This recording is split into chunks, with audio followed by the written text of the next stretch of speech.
So my name is Chris Griffiths. I had to check my name there.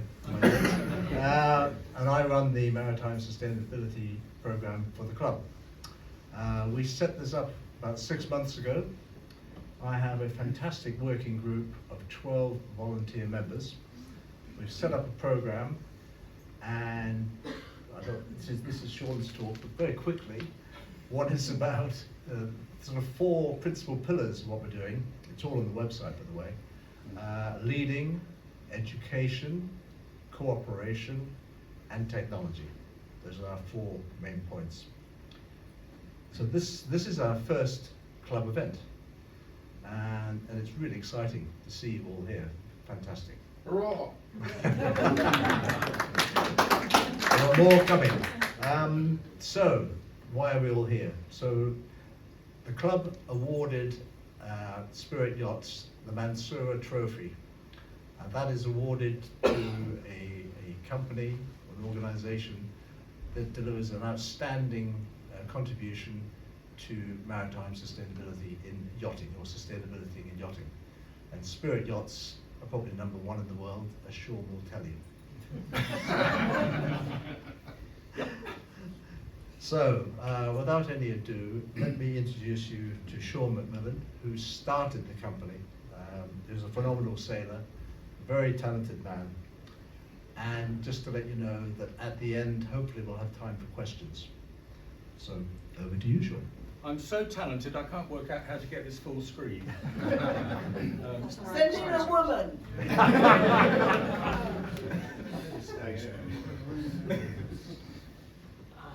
Oh, perfect. Thank you.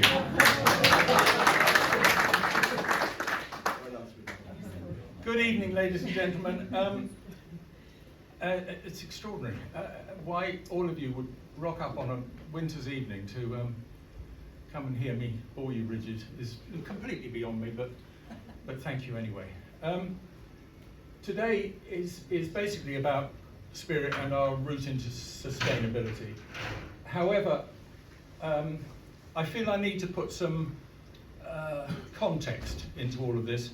So for the first few minutes, I'm going to take you on a kind of magical mystery tour through the ridiculous way in which I came to build boats in the first place. So please bear with me. Does anybody know what that is? Wood tree. It's a mission statement. It's wood, yeah. And you won't be surprised to know that wood will feature quite large in this evening's conversation. So, that is the shape of one of the most awesome fighting machines ever built. Very lightweight, very maneuverable. It could carry 50 men into battle, it could carry horses, it could carry whatever you wanted. They were proven to cross the Atlantic, they've been found in Newfoundland. That is a Viking longship from about 800. That's the Needam ship in Denmark. Fast forward 1,000 years, and your average fighting ship is now absurdly cumbersome and heavy. And the era of the wooden walls of shipbuilding in the Napoleonic era, these ships were so heavy, you had to put more oak trees into it just to hold it together, because there were so many oak trees in it, it would fall apart. So you were on an absolute hiding to nothing.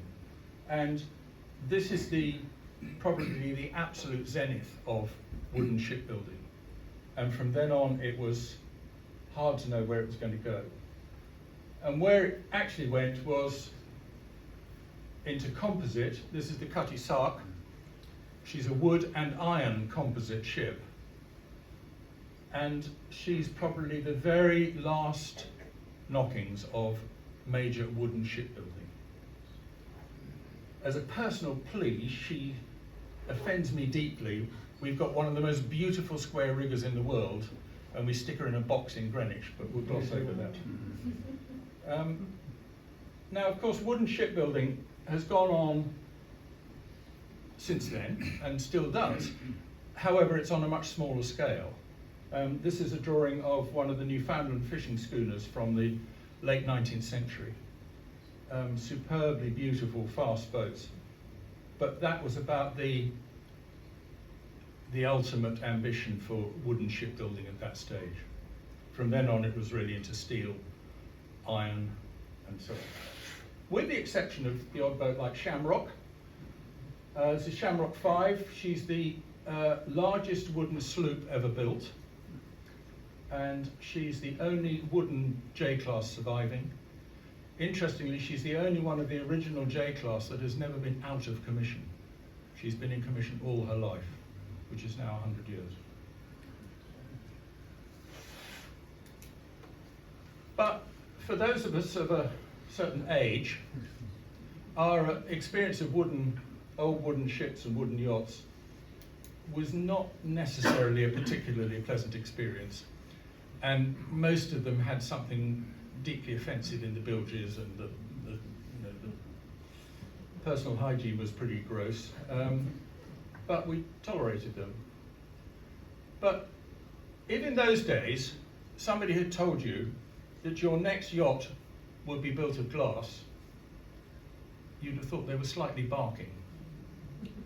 However, as we all know, from about the mid-60s onwards, glass fibre has taken over all of the leisure industry and a lot of the commercial world as well. To the extent that I think it's now 97% of all boats built in Europe are built of fiberglass. And it's okay. It's a way of producing very cheap boats. You don't need a skilled workforce. All you need is somebody who can hold one of those guns. But it has enabled a great many people to get sailing, to enjoy being on the water. And so, moving along, we get into bigger and bigger boats, into carbon fibre, some fantastic bits of technology, more and more complex shapes being made to incorporate into yachts. So what's not to like? That's what's not to like.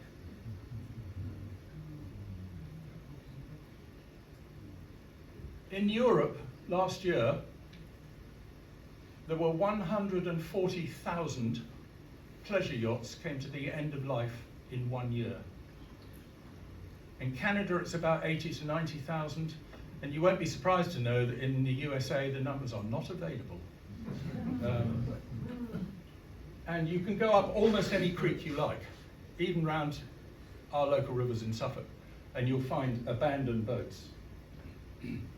And the difficulty is that they cannot be, they can't be changed, they can't be reused, they can't be recycled. There is no way you can recycle a plastic yacht. So what happens to them? There have been several attempts made. One was to sink them to make artificial reefs, but the styrene poisoned the fish. Another one was to chop them up and use them for making roads. The Chinese got big into that, until they discovered that the fibres coming off them by the tyres were like asbestosis. And so now we know there is nothing you can do with them. So they are being chopped up and put into landfill. 140,000 yachts in Europe in landfill every year. That is not a good place to be for our industry. And forgive me dwelling on this, but I'm slightly prejudiced, as you may have noticed. Oh, there's another one. Look at that. Lovely. So my personal journey into sailing started as a very young child. I was thrown into dinghies aged about 3, 4. And by the time I was 7, I was an ultra lightweight crew for the sailors at my local club at Rye Harbour in Sussex. Sussex. Thank you. Mostly on Merlin rockets, which I adored, and 505s. Andy, that's one for you. Of course, they were all built in wood in those days, and I absolutely fell in love with them. I just thought they were the most beautiful things. fast forward to, I'm in my 20s, I'm just out of university, and I wanted to go off into the wide blue yonder. So my then partner and I built this 48-foot yawl called Saskia, and I didn't have anything like enough confidence to build a wooden boat. So I built her in fiberglass, and she was built with a technique called foam sandwich boat building, where you build a mold, timber mold, and you buy this stuff called Airex, which is like a plastic sheet that you lay across the mold, and you shape it with a hairdryer. It's an extraordinary technique. And then you have to glass over the whole thing and fill it and fair it. Then you flip it over and glass over the inside of it, and then you fit it out. And that single process, it took 4 years to do it, and it made absolutely certain that under no circumstances whatsoever was I ever going to build in fiberglass ever again. Never. However, we took off into the wild blue yonder, and we did the tall ships race down to Lisbon, and then I mucked up a vertebrae in my back and couldn't go on. So we ended up drifting southwards and ended up in Gibraltar. Gibraltar is an intriguing sort of place.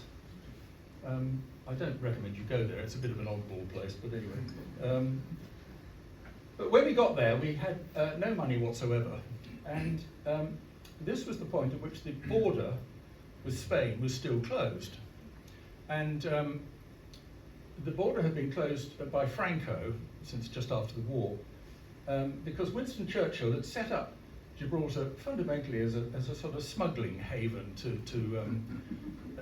muck up the Spanish, and so they closed the border. So there were only 3 ways in and out of Gibraltar. One was by aeroplane to London, one was by ferry to Morocco, and the third way was by private yacht to Spain. And having gone to a supermarket and realised there were no vegetables in Gibraltar, but there were a lot of these. That has got 8 250 horsepower engines on the back of it. And the great sport in Gibraltar is to go and sit on the beach on the eastern side and watch the gun battles at night between these and the Spanish gunboats. Because most of the drugs, all sorts of horrors coming into Europe, come in with these. The other interesting factor about this is it is more directly underneath the customs house. Literally directly underneath it. And anyway, so, and they're smuggling everything. Tobacco, counterfeit jeans, whatever. And I thought, well, maybe. But I'm a great believer in niche marketing. And I thought, I'm going to go smuggling vegetables. So I used to leave Gibraltar at 9 o'clock every morning, and I'd sail around Europa Point, and then go north up the Spanish coast up to Estepona. I'd get to Estepona, and I'd hire every taxi in the rank in the marina there, and we'd go to the market, and we'd fill all the taxis with vegetables, pack them into the boat, sail them back to Gibraltar, and I'd be there by about 5:30 in the evening. By 7:30, we'd had impromptu auctions with all of the restaurateurs, and we sold a lot. And to give you an idea, I could buy 1 avocado pear in Spain for 20 pesetas. I could sell it in Gibraltar 4 hours later for 200 pesetas. And you can get one hell of a lot of avocados in the saloon of a 48-foot yacht. I have never made as much money in my entire life as during that period. And then the bastards opened the border. And that was that. My business model was shot overnight. Anyway, cut a long story short, I then came back to England, and all I really wanted to do was come back to Woodbridge and to Suffolk, and to those of us from Suffolk will understand the call of the misty wilds of Suffolk. But by this time, I'd done a lot of sailing and met a lot of friends, a lot of whom had wooden boats. And there was something about wooden boats that were just really called to me. There's something about the material. It's a natural, God-given material, if you want to express it that way. Anyway, so I came back and I thought, if I don't have a go now, I'll never do this. So I thought, I've got to start and see whether I can build boats for a living. So I set up a little workshop, and that is the first wooden boat I ever built. And she's a 34-foot gaff rig yawl. I'm sorry for the quality of the photographs, these are very old shots. And I built her in the barn alongside my house. We took her to the Southampton Boat Show, and amazingly got a couple of orders for various boats. So I formed a company called McMillan Yachts, and we ran from 88 to 91, and we built about 15 yachts during that period. Mostly gaff, one or two Bermudans like her, and that's a rather lovely schooner we built, went to Sweden. And it was all really rather wonderful. We then got a commission from a Japanese gentleman for a matched pair of yachts. So we built the hulls and rolled them over, which triggered the next tranche of payment. Complete silence, absolutely nothing. And I never heard sight nor sign of him again. And the early 90s recession was careering towards us like a freight train. And sooner or later, and it was actually sooner, I had to go and call in the receivers and fold the company. So, Hard times. unfortunately, I was guaranteeing the business at the bank, so I lost my house as well. The only saving grace about it was I lost my partner because she didn't want to be poor, so that was the end of that. So that was okay. Anyway, some years before, I bought a gaff cutter called Thistle, and in 1888, the Royal Thames Yacht Club challenged for the America's Cup with a yacht called Thistle. And as ever, with all America's Cup challenges, she lost. But to celebrate the event, the Royal Clyde built 3 racing gaff cutters, Thistle, Rose and Volunteer. And Rose has long since disappeared, Volunteer I think is a wreck, but Thistle was still just about afloat, so I bought her and restored her. And started doing a few classic regattas. There's a lovely one at Shockley, which we'll all remember. And but she had no engine, and to get into Shockley Marina, you have to sail across the tide, quite strong, coming in or out of the Stour, and into a lock. And if you have a gaff cutter with no engine, you have to have the rig up to get across the tide, which means when you get to the entrance to the lock, you've got about 150 foot to stop and get the rig down. And this is usually achieved by a very large bucket attached to the back end of the boat, which you kick over at the optimum moment. However, whilst this was going on, there was another boat, an engineless gaff cutter called Daphne. And it got to the stage where, when we were both coming in, the harbour master would announce on the tannoy that we were coming in. So we'd usually enter the lock with a 5-deep bunch of ghouls, hoping for something catastrophic. Daphne was owned by a chap called Mick Newman, and Mick and I, as many of you will know, eventually started Spirit Yachts together. However, we'll come on to that. Actually, no, we won't. We'll come to it now. So Mick and I started doing, working together, doing some simple restorations on various boats and things like that. And in the cold winter's months, when we ought to have been working in the yard, we'd huddle around a fire and endlessly discuss the most perfect boat we could think of. And one day, we bored ourselves silly with this concept. And one day I rang Mick up and said, I'm not coming in today, I'm going to draw this boat. And that is the first Spirit, which is a Spirit 37. And working on the basis that you can't finish anything if you don't start it, we thought we'd have a go. She's 37 foot long, she's got 4 berths, small galley, small chart table, small diesel engine, tanks, etc., etc., etc. All up weight just over 2 tons. And 1 ton of that is her keel. You cannot do that in any other technique than laminate wood. You can't do that in carbon, you can't do that in anything else. And anyway, we finished it. And this is actually her maiden voyage. We launched it on the Orwell in a November afternoon, and it was blowing old boots, and we went herring off down the river. You can tell from our expression we're not exactly that confident about the whole thing. And we got somewhere just under the bridge and had the bright idea we put the asymmetric up. At that point she was doing 9 knots on the 37-footer. We put the asymmetric up and she went to 11.5 knots.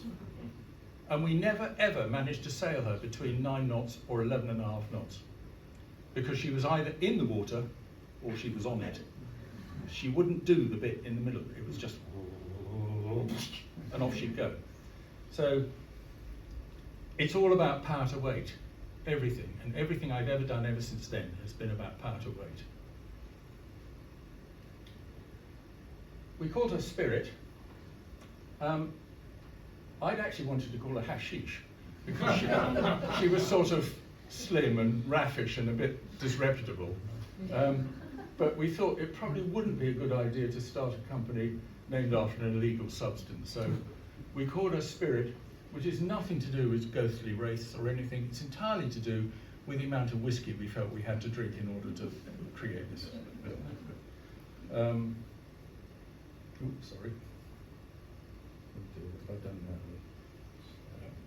There we go. That's a later one. That's probably 20 years later. But the basic principle of a slim, elegant, very easily driven, very lightweight boat. Fundamentally, the smaller the hole you make in the water, the more easily driven it is, the quicker it will go. That's an ultralight one that we built for Windermere. And this was 20 years ago, and she was electric drive. And at the time, 20 years ago, to build an electric drive sailing boat was a fairly radical thing to do. Now, it's become mainstream for us, but at that period, she weighed about 1.5 tons all up. That was followed by a variety of 46s. These are a lovely boat. We've built about 11 46s. I say they're never the same. We might use the same hull sometimes, but all the interiors are always different. Often the decks are different, cockpits and so on and so forth. And it's all driven by the client. And everything that we've done, I don't think we've ever actually built the same boat twice. But the 46s, they've actually turned out to be the fastest of all the Spirits. And Tom Hill, Tom's not here, but where is he? Anyway, one of Tom's crew's here. And Tom had one of these doing 21 knots in the Solent. And the fastest of all of them is one of these doing 26 knots off the California coast. And it's somewhere, it's on YouTube. 46 foot, 2 cabins, 5 berths, quarter berth, galley, chart, engine, everything you like, 4.5 tons. Half of that's her keel. It's all, I'm sorry to bang on about it, but it's all about power to weight. And then we had the odd bit of fame and celebrity. There's my mate Dan in Venice. That's good fun. So we've been in 2 Bond films, in Casino Royale and in No Time to Die. Wonderful thing to do, really great. And then in about 2005, we got a commission to build a 100-footer. This is Gaia, and she took us about 2 years to build. A very interesting project. She came out at, I think the week we launched her at 100 foot, Wally had just launched one of their 100-foot carbon yachts. And Wallies are, as you know, are always considered right up there in the very high capability yachts. And the Wally 100 hit the water at 90 tons. We hit the water at 56.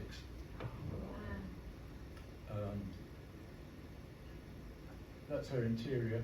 The brief from the owner was he wanted a boat that was like a New England beach house. So it was all pastel shades and scrub teak on the floor and so on and so forth. It's quite an interesting story with this one. We took her to the Southampton Boat Show, and at the time she was the largest private yacht ever shown at Southampton. And the head of what was then the British Marine Federation came to see us and asked why we weren't members of the British Marine Federation. So I said, well, we did try and become members. We applied for membership when we first started the company. And to become a member of the British Marine, you have to submit all kinds of stuff about what you're going to do.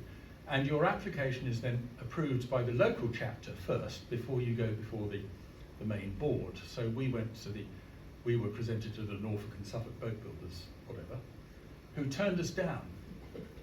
And they turned us down on the reason, and I quote, because we built in wood, we would bring the industry into disrepute.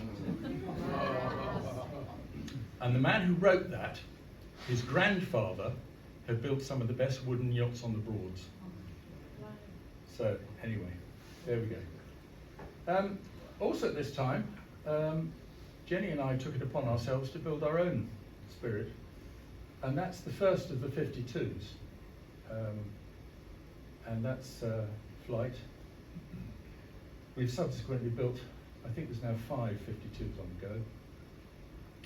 And these next 3 photographs are quite interesting because these are the interiors of 3 different 52s. So it's the same hull, but very different. That one was built for Irving Laidlaw. And Weefling. And that is all there is inside that boat. That's it. And the only reason that those benches are there was because we needed some longitudinal stiffness through that part of the boat. Otherwise, there is a Zippo in it. And she's embarrassingly fast. We started building some deckhouse boats, which was more sort of cruiser style, which have proved to be very popular. And we've done variations on that at 50, 54, 57, 60, 65, 63, 72, etc. So they're not so much built to race, but more for long distance fast cruising. Just a couple of interior shots, again just showing the variety. You can see on the side between the 2 cupboards above the settee, that is the actual hull itself. So the hulls inside our boats, we make a virtue of them, and we use them as a feature. And then it's all down to detail. And every boat is full of these tiny details. One of the things that we do is all the boats have a vanity table, a dressing table. And none of this is ever drawn. And we have fantastic craftsmen. And we just say to them, I want a dressing table. And you leave them to it. And you can see them. If you want to motivate people, just give them carte blanche to do something absolutely beautiful and challenging and lovely. And so that will never be repeated, there'll never be another one, but all the boats have got something similar in them.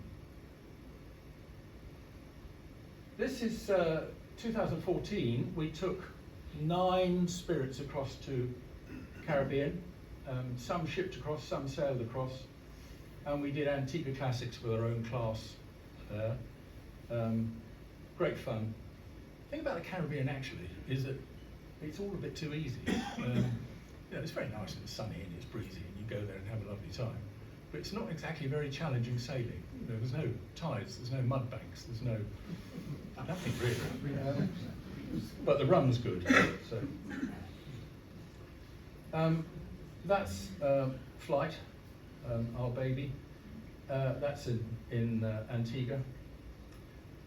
And the relevance of this, and what I want to come on to, is that ever since I started doing this, I've been having an ongoing battle with the powers that be, particularly in the RCD, Recreation Craft Directive, Brussels bureaucracy, who tell me that our boats are not strong enough. And they've been bullying us and forcing us and cajoling us to make them heavier and heavier and heavier. And I am resisting this with every sinew in my body. And that's quite a nice picture because, you know, we'd just fallen off a wave and it was a bit of a bang, but it was fine. And this was out in the Solent a few years ago. That was blowing 36 knots. And we decided to put the spinnaker up. Perhaps not a brilliantly sensible idea, but it seemed a good idea at the time. And this is just before the jibe. And the jibe went fine. I promise you, the jibe was absolutely fine. And we got the pole through on the other side, set it, and the pole exploded.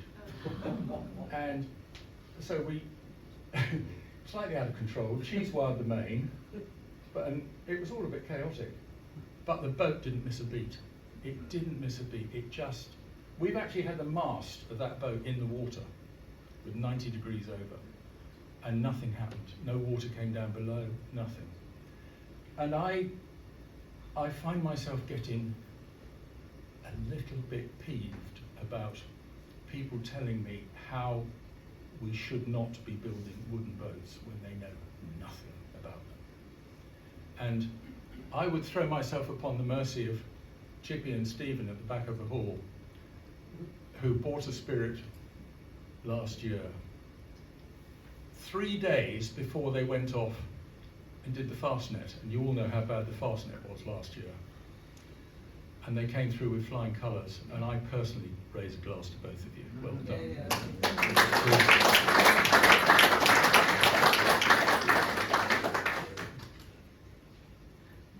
We also build occasional powerboats,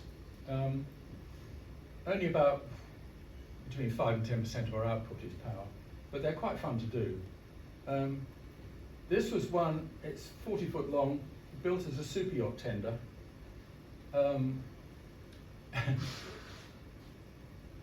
All up with 2 350 diesels in it, tankage, etc., etc., etc., everything you think of. All up weight 4 tons. And she'll do just shy of 50 knots. I have to tell you, it's bloody terrifying. I get weak knees at 35 knots, but and that's the largest motor yacht we've done so far, Fjola. She was built for a Norwegian client, and the brief was that she had to be able to go from the Solent to northern Norway and back again without refueling. And she does it easily. And she's powered by a pair of 600 horse diesels. You'd normally expect engines twice that size in a boat that size. And she does it very easily. And again, it's all about power to weight. Build it light, you need less power, and off you go. And in the context of a talk about sustainability, I'm sure you've all clocked by now that if you make a boat easily driven, and you make it from a sustainable material, you're on a win as far as sustainability is concerned.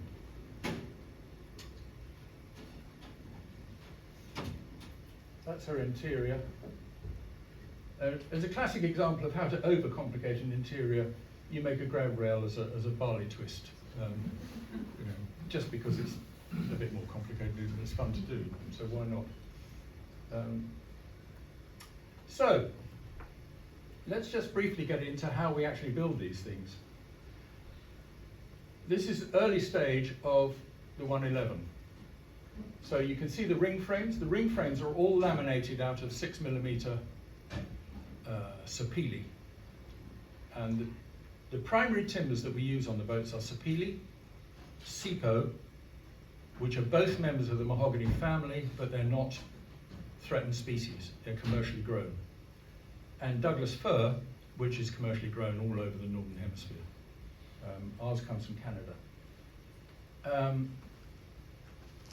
So you make the ring frames, and they're very accurately positioned on the strongback. The strongback is the structure that's bolted to the floor to make sure that nothing moves while it's being built.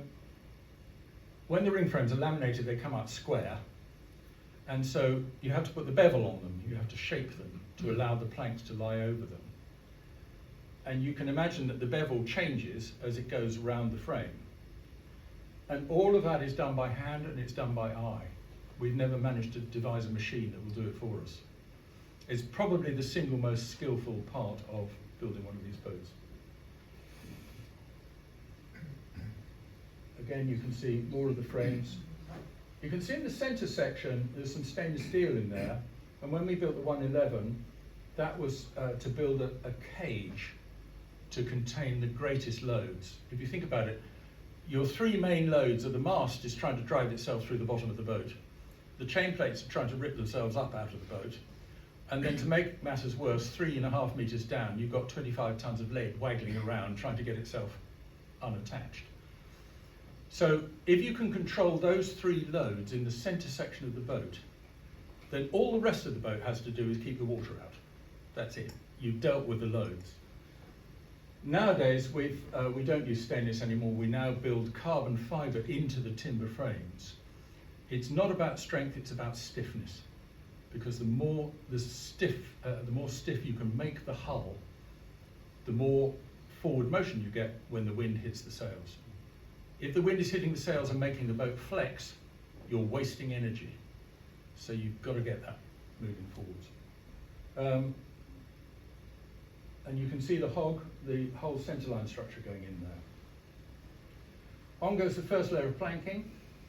In this instance, that's 25mm Douglas fir planking. And the planks are milled so they're like a loose fit tongue and groove. So each one logs with its neighbour as you put them on, which means that the hull, in essence, self-fares because the planks all fare to each other. Once you've got that on, you then put on the first of the veneers. You can see this is the beginning of the second layer of veneers. You can see the first layer is on and sanded down. Most of the smaller boats have only 2 layers of veneers. This 111 had 4. And then eventually you take it outside in the pouring rain and roll it over. Put it back in the shed. And 18 months later, as it comes.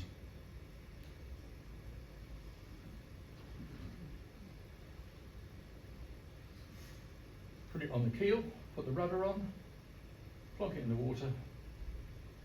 That's not hard stopping at all, I promise you. Hanging that off 2 cranes. And then there's the interesting exercise of getting it underneath the Orwell Bridge. I rang up the Port Authority at Ipswich and said, how tall is the Orwell Bridge? And they said, well, we don't really know. Why do you want to know? And I said, well, we want to get a boat underneath it. Well, boats go underneath it all the time. Yeah, we've got quite a big mast. Well, how tall's your mast? It's 42 metres. Oh. Well, we think it's about 42 metres. So you can see it's low tide. So we had to wait for the lowest of low tide. And before this photograph was taken, we had a man up the mast trying to eye it through. And then we decided we better get him down again before we had a go at going under. And it went through with about half a metre to spare, about 18 inches to spare. So the next one we build, we'll build a little bit bigger. And there she is, sailing in the Solent. That's on trials. You can see how few people there are on board. You can sail it with 3 people quite easily. That's her saloon table and seating. The seating is made of 1 centimetre square American black walnut. And there is over 1 kilometre of black walnut in that seat. I worked out it costs more than the average terraced house in Ipswich to build. And the table is round at the bottom and oval at the top, which means every one of those 64 different legs are a different shape. And it's it's that kind of detail that we work on. You can see on the wall behind that there's a crease down it. And that run all the way through the boat, the walls would come down and then change angle and then change angle again. But it's all with the same veneer. So you have to do one panel of it and keep the rest of the veneers and number them up so that you can match the next bit as it goes to it. And it's this sort of thing that I am extremely proud to say does make us the best in the world that we do. That's the entrance into the fore cabin. You can see the crease on the wall again. I mean, it's barking mad. I mean, there's no reason to do it. It's just because you can really actually does mean that you should. She's electric drive, and there she's sailing at about 11 knots, and at 11 knots she'll generate about 6 kilowatts of electricity. So you can run all her hotel services, cooking, aircon, everything. Which means if you've got wind, you could sail across the Atlantic and never burn any fossil fuel.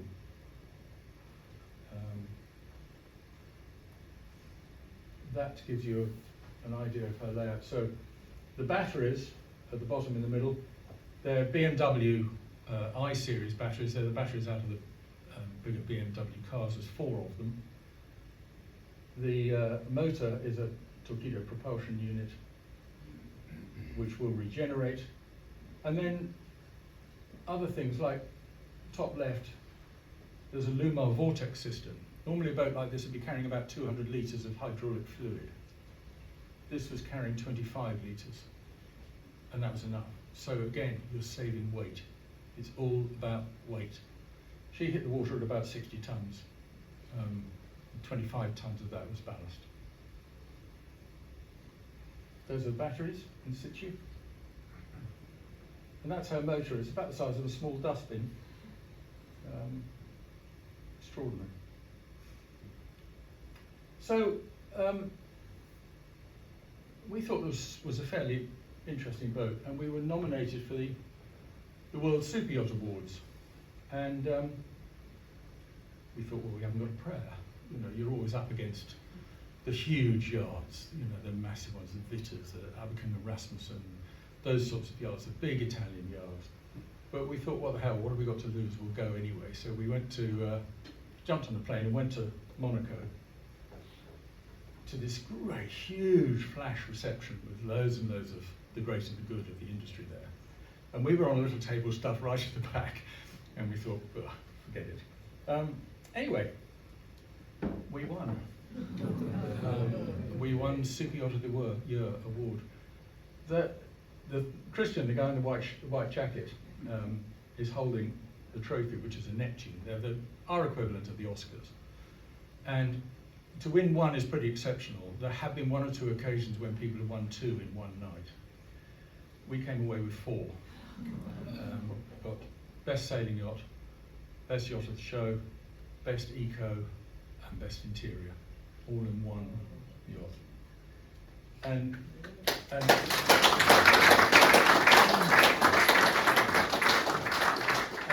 it was absolutely extraordinary, and the looks on the faces of some of the other competitors were, I think they were a little bit peed off that this tiny little yard from Ipswich had been so uppity to come and play. So going on from there and really now getting into sustainability, we built this boat, which is a 44-foot cruiser. She has no hydrocarbons, no fuel, no gas, no petrol, nothing. She has no generator. She is absolutely self-sufficient. And for the last 3 years, she's been cruising the wilds of Alaska and northern Vancouver. And he freely admits he's run out of food on occasions, but he's never run out of power. And you can see on the back deck, those dark panels are built-in solar panels. And there again is basically a breakdown of how it works. So she gets power from solar panels in the sails, which I'll come to in a moment, solar panels on the back deck, and regenerating when she's sailing. and she's completely self-sufficient. This is his favourite trick. When he goes to bed at night, those black panels you can see on the sails are the solar panels. So when he goes to bed at night, he puts the sail up just like that. So when he wakes up, the morning sunshine, he catches all the morning sunshine on those little panels. By the time he gets up, he can make his breakfast and off he goes. And those sails are built in, those panels are built into the sails. And this is courtesy of John Parker at One Sails up in Suffolk. Then, this was a fun one. This is a little baby 30-footer, the owner of which is in the room tonight, I'm pleased to say. So, and she's just a very sweet little day sailor.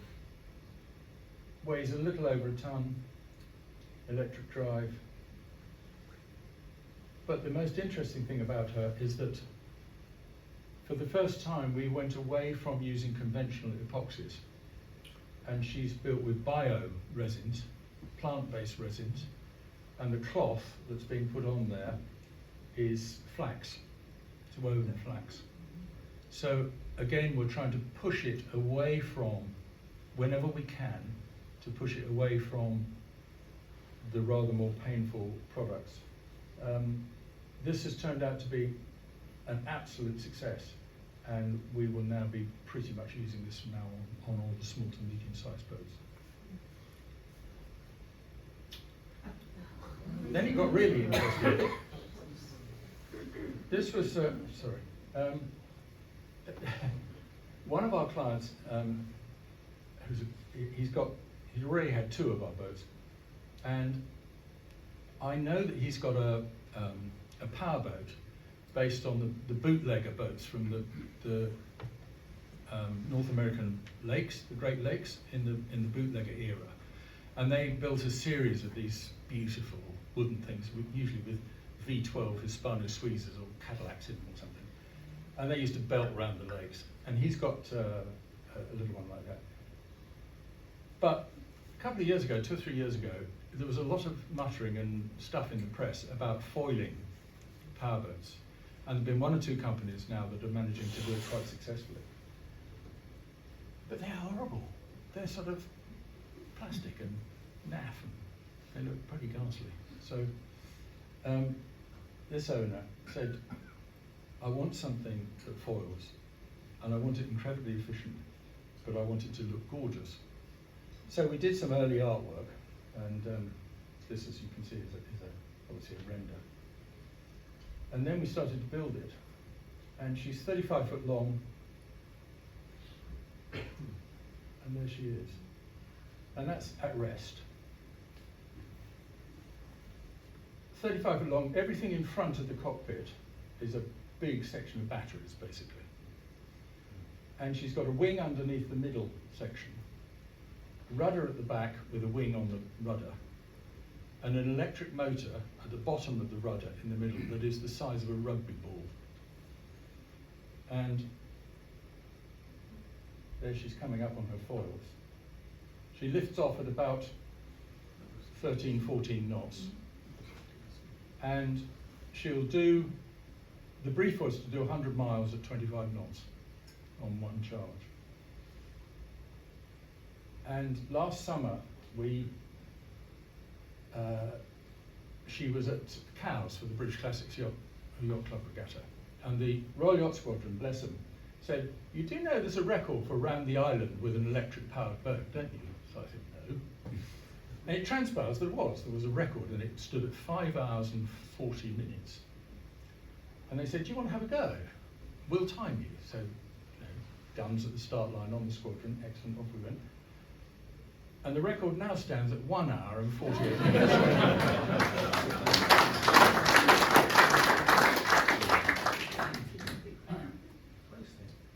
Which brings us to the Mansura Trophy, very kindly given to us by your club, for which many thanks indeed, and we're very honoured to have received it. And I hope you felt it was a worthwhile winner. And that's my favourite shot of my favourite baby. Thank you very much.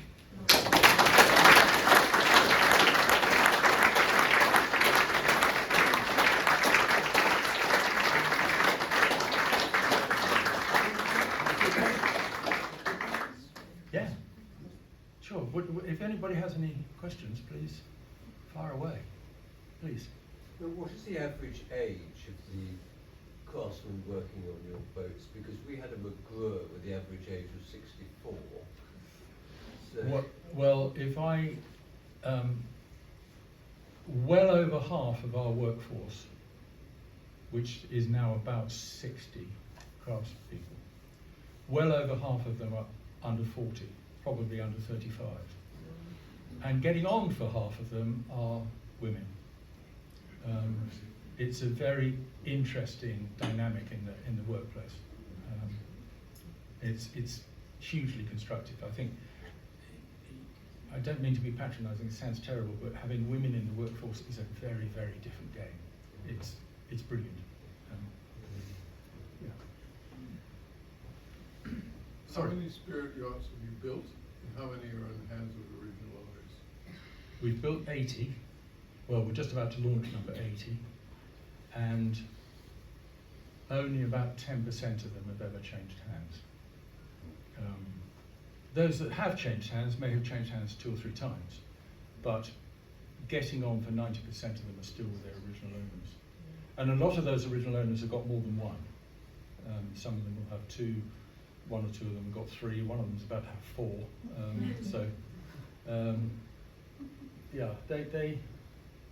The very original number 1 is still with her original owner on the Starnberger See in Germany after 31 years. So, yeah. Please. On the, was it 110? 111, yeah. 111. Yeah. It wasn't clear to me how you were charging the batteries. Was it from panels and the sails? Was it from the solar panels? No. Was it some impeller? Or Yeah, the 111 is charged by the propeller. the propeller of Yeah. the boat? Yeah, exactly. Which So when is you're sailing, freewheeling while you're it's sailing. freewheeling. So Okay. because it's electric drive, if you turn off the electric drive, instead of having a motor, you have a generator. Fine. It's very simple, but to make it work is very satisfying when you can drive everything like that. So it's great. Please. It's a very, very inspiring talk. I think I love the transition from 140,000 plastic boats to drinks. That's really incredible. I'm rather hoping that after this, all of you who own plastic boats will go do something about it. But what I'm really interested to know is if you look at the sustainability of the materials, they're obviously all biodegradable. Is there any element you just don't know how long they're going to last? Yeah. And, it might be that. I think it's a very interesting question.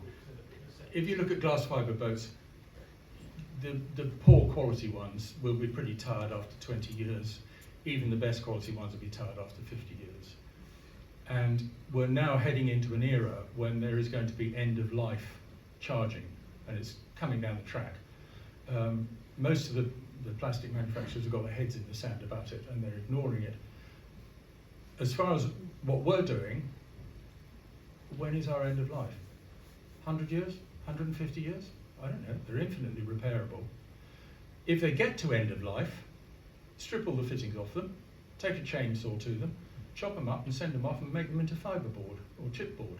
It's perfectly recyclable. Whereas the GRP is a real headache. And what's going to happen is that the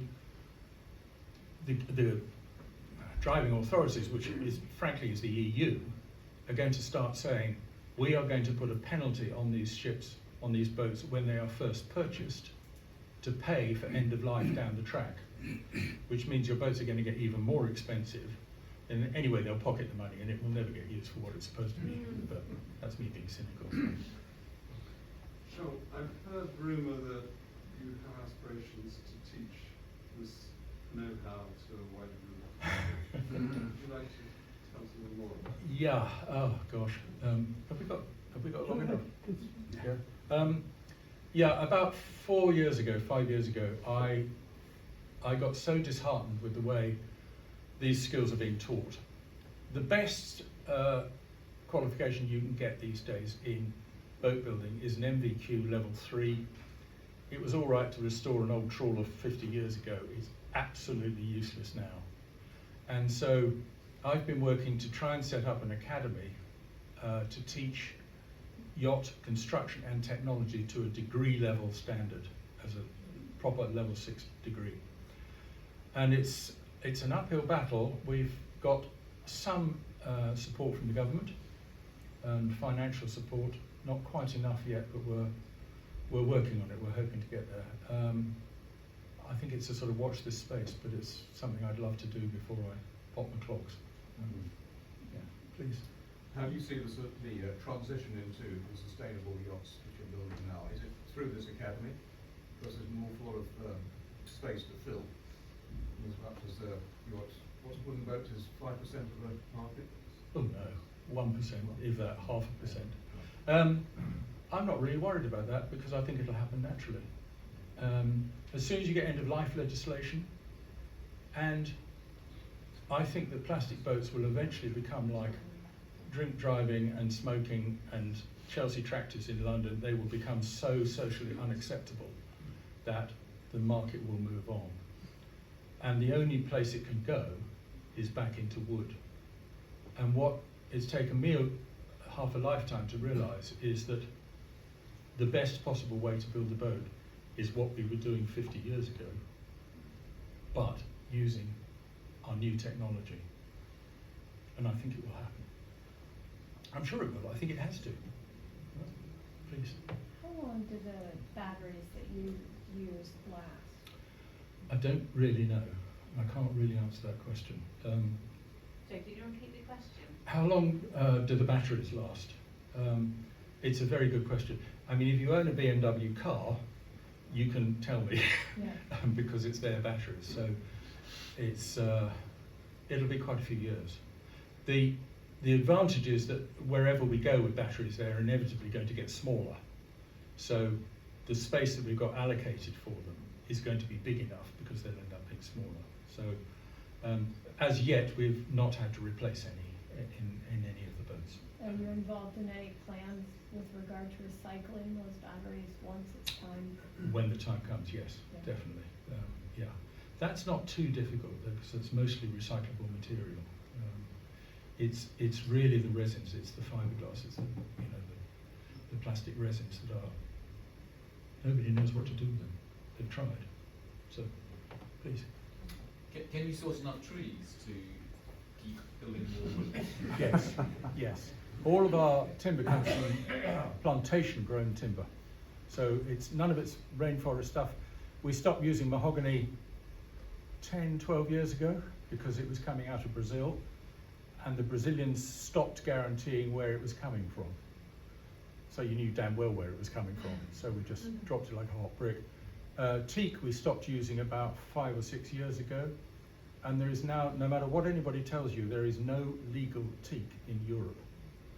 It's all illegal, it all comes out of Myanmar. They're the ones chopping it down, the government there is chopping it down and issuing all the illegal paperwork to get it on the market. A lot of the yards in Europe are now being prosecuted for using it. I must just tell you a story about Douglas fir we get from Canada, and we buy whole trees because it's the best way to do it. And the Canadians manage their forests fantastically, and they take about 1 tree per hectare, and they allocate the tree to whoever's bought it. And a few years ago now, quite a few years ago now, we had the next tree allocated, and it was due to be felled and it was coming to us. And we got a message saying we couldn't have our tree because there was a blue owl nesting in it. And it was 3 years before the bloody owl and we got the tree. But I think it's a wonderful way to run a forest, is like that. That's perfect.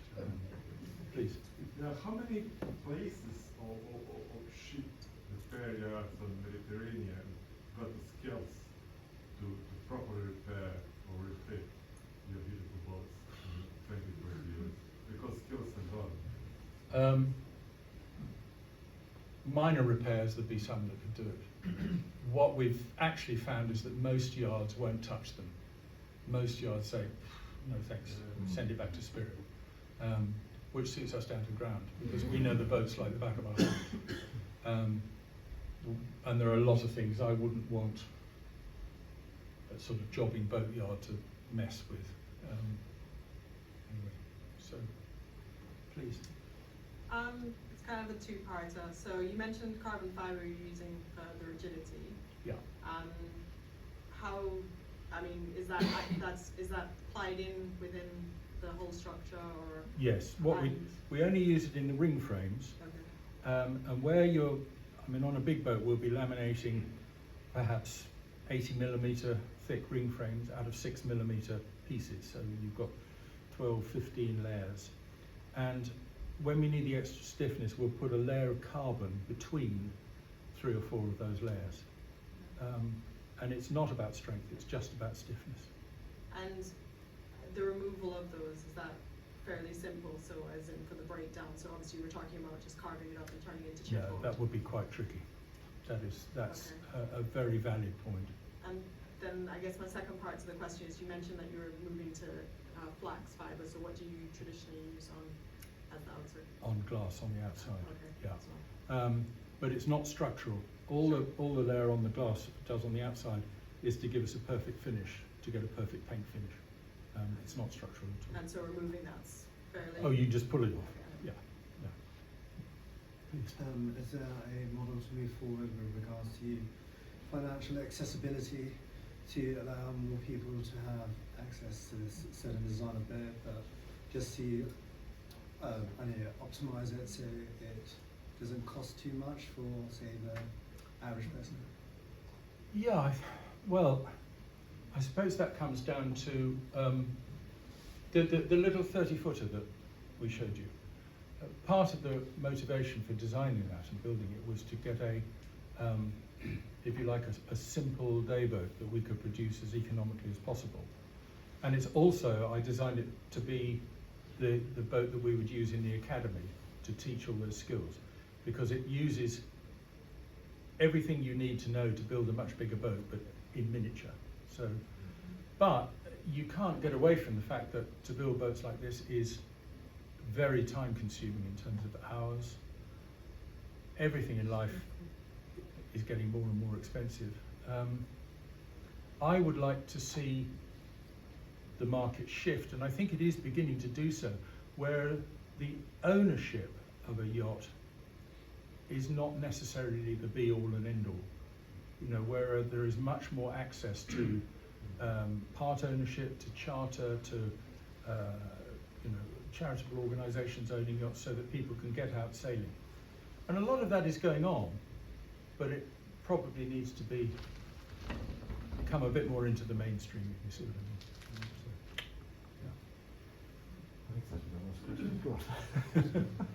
Like us, just one more point. We're talking long term about changing behaviours potentially, going from glass fibre to wood. And that takes time, but people are still motivated by money. I mean, do you have a feel on foot for foot how much more expensive your boats are? Okay. At the smaller end of the market, we are much more expensive. And I can't sugarcoat that. We come on par at about 55, 60 foot. And once we get above that, we run rings around the mainstream.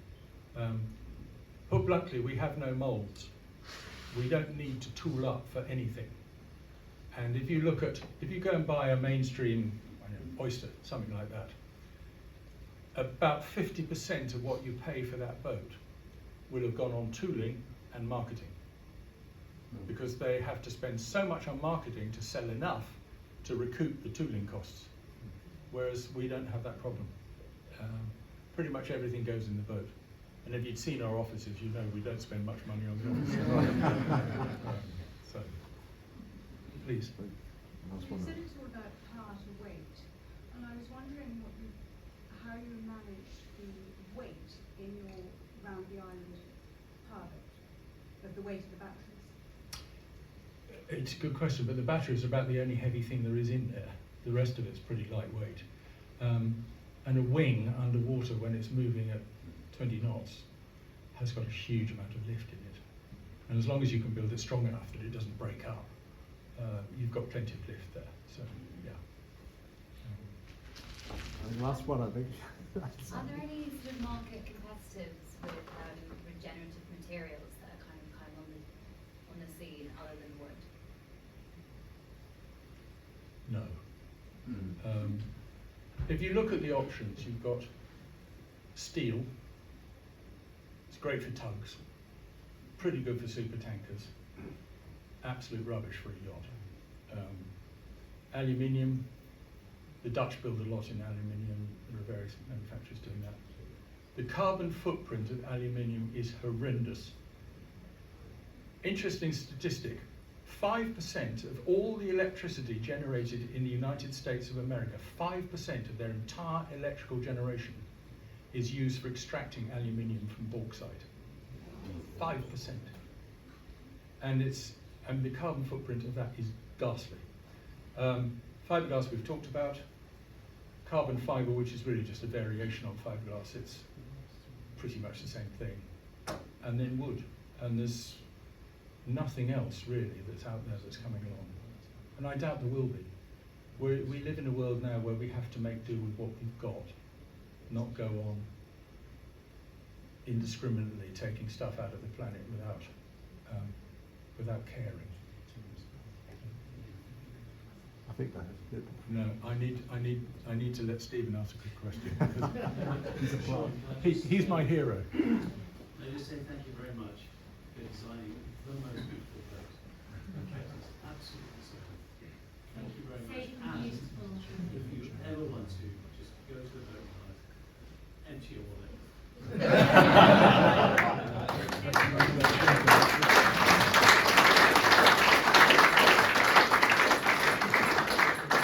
That's a very nice note to finish on.